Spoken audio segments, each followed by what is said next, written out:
yang benar dalam situasi saat ini sangatlah penting agar tidak semakin menebar virus. Lalu, bagaimana etika batuk yang benar? Gunakan lengan atas bagian dalam atau masker saat bersin atau batuk.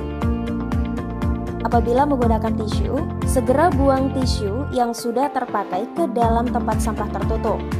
Lalu, cuci tangan pakai sabun dengan air mengalir dan atau gunakan masker saat batuk.